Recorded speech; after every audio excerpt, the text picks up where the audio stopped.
ne vais pas reposer la même question. Je voulais d'abord savoir si les récits que votre père aurait pu vous faire au sujet de la guerre du Vietnam, puisqu'il a été au Vietnam, ont pu influencer votre film. Je voulais savoir aussi, tout à l'heure vous avez employé le mot guilt, donc culpabilité, et je voulais savoir si le thème de la culpabilité était présent quelque part dans votre film. Est-ce que la photographe ressent une forme de culpabilité? Et je voulais savoir si, en raison des événements récents qui se sont passés, des photographes dont la tête a été tranchée, enfin, etc., est-ce que vous auriez encore durci votre film? If you spoke 10% slower, I would have understood that rather than your translation. That's okay, I will translate. Well, actually, there's three questions for you. The first one is about you told us before the screening today that your father went to Vietnam, and in any way do you think there is an influence from the stories maybe your father told you about Vietnam War, that maybe it influenced you for this specific movie in any way, maybe? That's the first question. Second question about guilt. There is a strong theme of guilt, and do you actually think yourself that the photographer played by Catherine Keener in the movie feels guilty of something in any way? And the third question is about actually what's currently happening with these two war reporters, which have been, their head was, they were beheaded, and the video, went viral over the internet. And what is your reflection on that as well? I'll answer that first question. Obviously it's a terrible tragedy, the two recent deaths, and it's also incredibly tragic the reaction to that in the United States. There's more beating of the war drums than there has been since 2003. And I think it's incredibly unfortunate that as a result of this tragedy, we will also, the United States government will be forced to align themselves with the Assad government in Syria to pursue ISIL. I think the war crimes that have been committed in Syria are atrocious, obviously, and I think that's quite sad.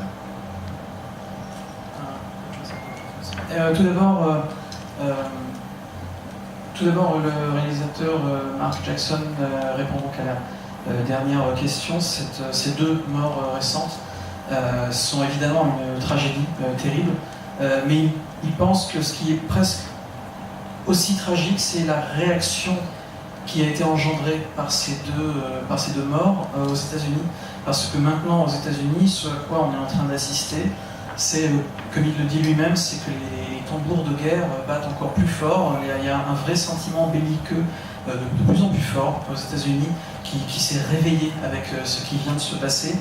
Et c'est terrible de voir que maintenant l'Amérique est presque, entre guillemets, obligée de poursuivre la guerre encore plus fort.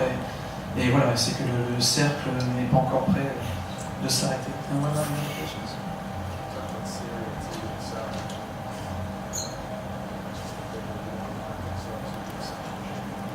Oui, c'est le fait également que le gouvernement américain, à cause de cela, est presque obligé de s'aligner sur un régime comme celui de Bachar el-Assad en Syrie. And what about the other questions?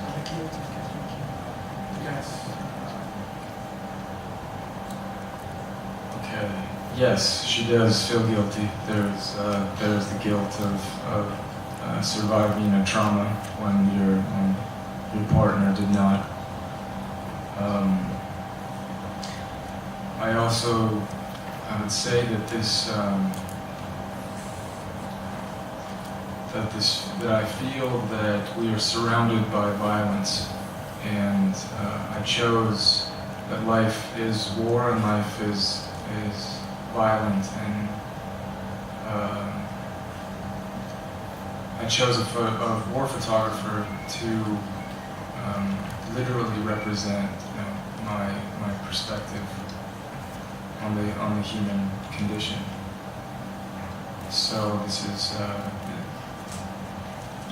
you know, I'm sure you saw that she doesn't take a photo. She takes one photo during the entire film.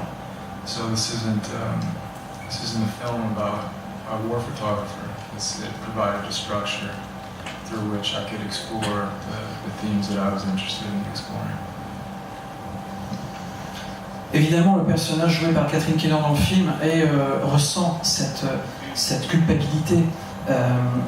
Moi, me dit-il, j'ai l'impression, enfin en tout cas c'est mon sentiment à moi, que l'on est entouré par la violence, que l'on est dans un monde qui est intrinsèquement violent. Et le fait d'avoir ce personnage dans le film, donc d'une photographe de guerre, interprétée donc par Catherine Keener, eh bien quelque part c'est aussi un personnage qui permet de transmettre mon propre point de vue, ma perspective sur la condition humaine actuelle. D'ailleurs, dans le film, je ne mets pas du tout l'accent sur le fait que ce soit une photographe de guerre, parce que quelque part dans le film, elle prend une photo.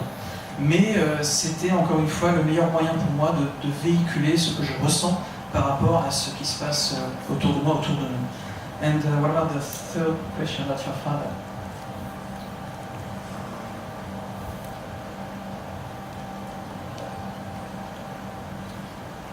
So the third installment of the trilogy will be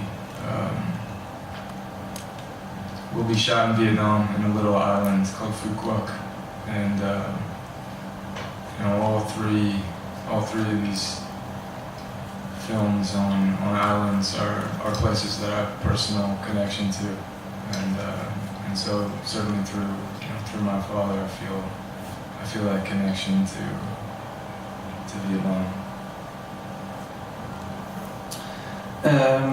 Ce qu'il nous dit par rapport à la question donc, sur son père, qui est présent parmi nous, c'est que donc, les deux films que vous avez, donc, le Without en 2011 et ce film aujourd'hui en 2014, sont, comme nous l'avons dit tout à l'heure, les deux premiers volets d'une trilogie.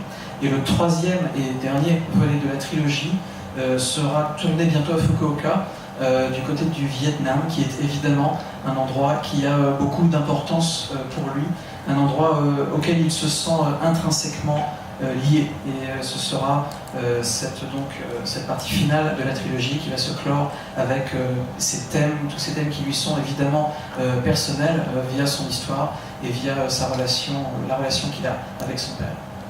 Voilà, the press conference is over. Cette conférence de presse est terminée. Thank you very much.